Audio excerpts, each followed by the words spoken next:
Awal terbentuknya IPARI itu di tahun 2023. Jadi baru tahun ini, sehingga jangankan di kalangan staf atau Kementerian Agama, bahkan di penyuluh sendiri belum paham betul apa itu di tengah-tengah masyarakat. Kemudian yang ketiga adalah bagaimana penyuluh itu menjadi penyambung lidah Kementerian Agama. Iya, dalam menyampaikan berita-berita terkait dengan apakah itu yang sifatnya regulasi ataupun bukan. Iya.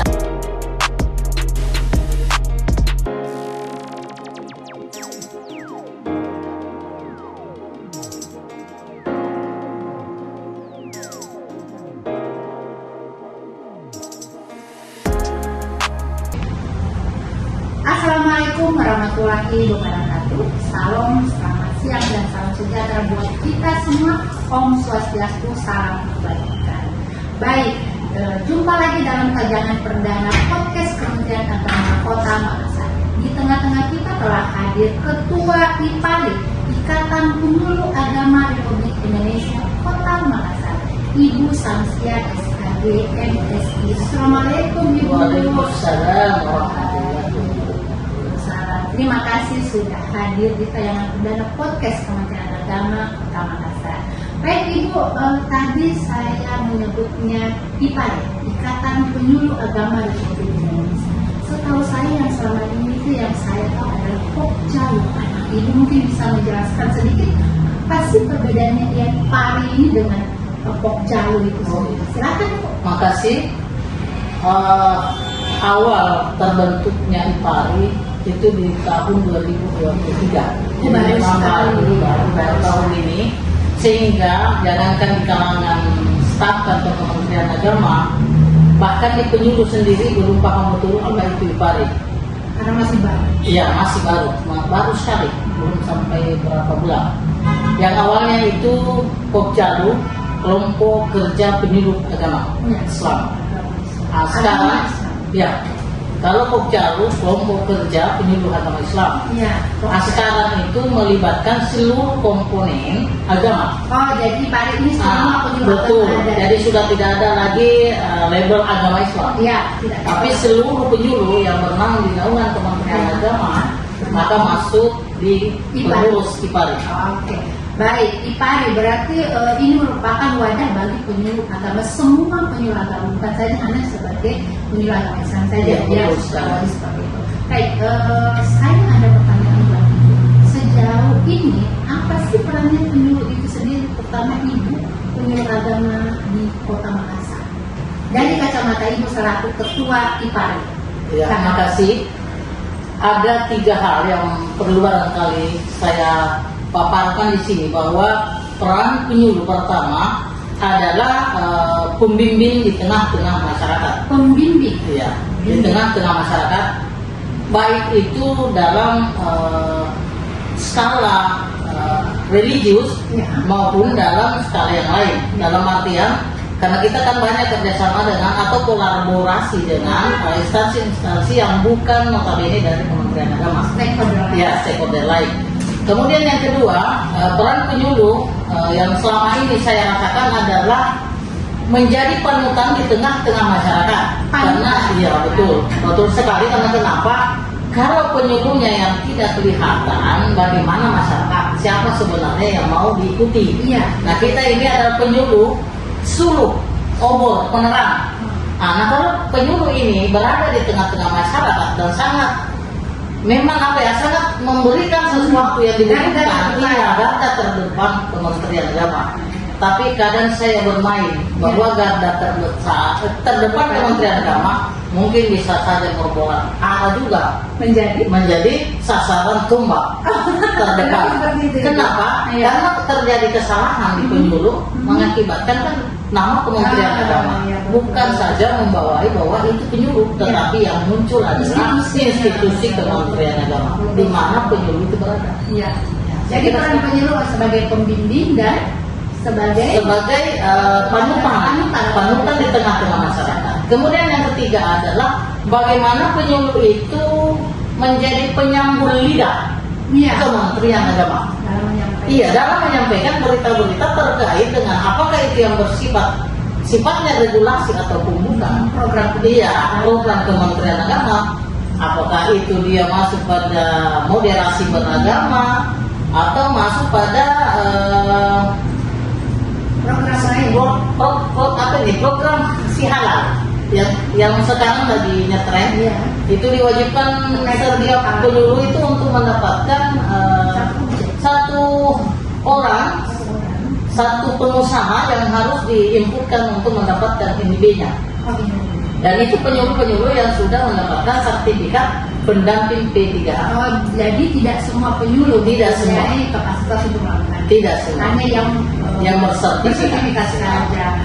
Jadi selama ini tuh penyuluh agama sudah mampu ya bahwa sebagai pembimbing, sebagai penyambung lidah dalam program Kementerian Agama.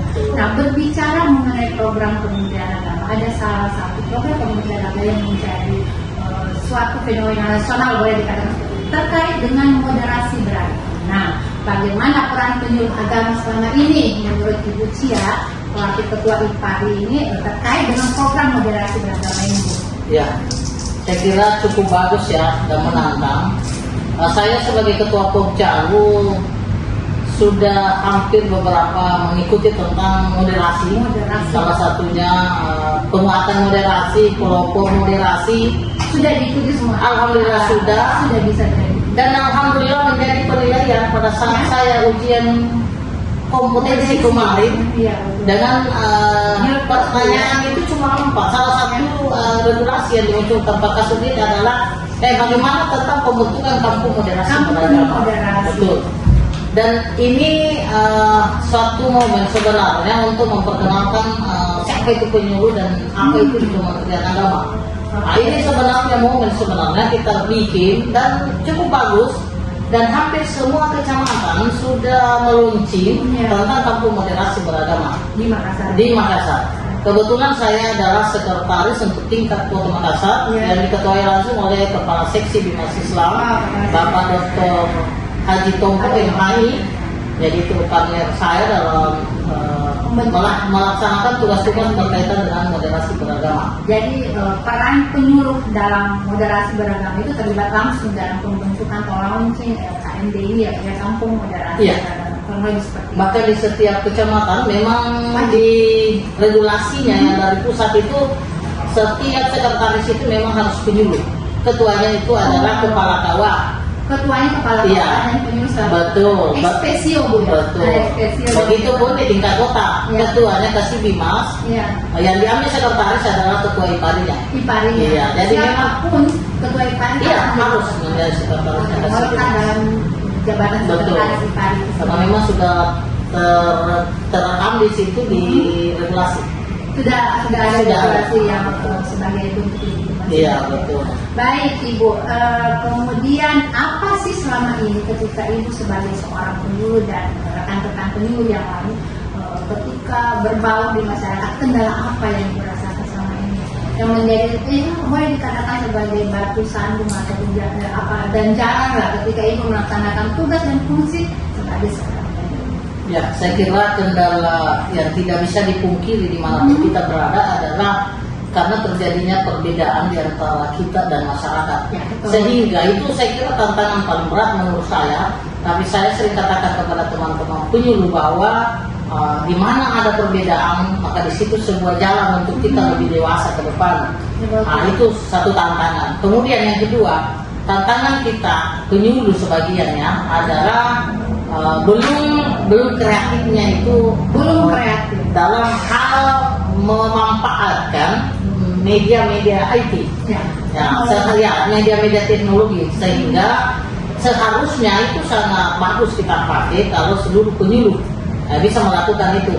Tetapi tidak bisa juga dipungkiri bahwa di tengah-tengah masyarakat itu kadang memang banyak juga ibu-ibu yang tidak memahami tentang IT itu. Jadi tidak bisa. Jadi kita biasa mau terpaksa manual lagi. Itu sebuah tantangan. Kemudian tantangan terberat sebenarnya adalah istiqomahnya ini binaan. Nah, kadang kita mengatakan ketemu di sini. Apalagi kalau literasi baca tulis Al-Quran, itu yang tadinya jamaah kita ada 40, tapi kalau disuruh mengaji kok tinggal 10. Berarti komit Tinggal ya itu yang saya bilang tadi, Iya. kurang Jadi, apa ya, kurang istiqomah. ya. Ini mungkin jadi kendala yang memang harus menjadi bahan evaluasi ya, Bu, ya, khususnya bagi Pak sendiri, bagaimana mencari jalan keluarnya terkait dengan kendala yang dihadapi Iya, dalam betul. terutama dengan penggunaan teknologi dalam melancarkan istilahnya bimbingan ya atau penyuluhan Iya, gitu betul. tengah-tengah masyarakat, karena penyuluh ini juga kan bagian dari pelayan. Betul. Oke Ibu, yang terakhir ini harapan Ibu.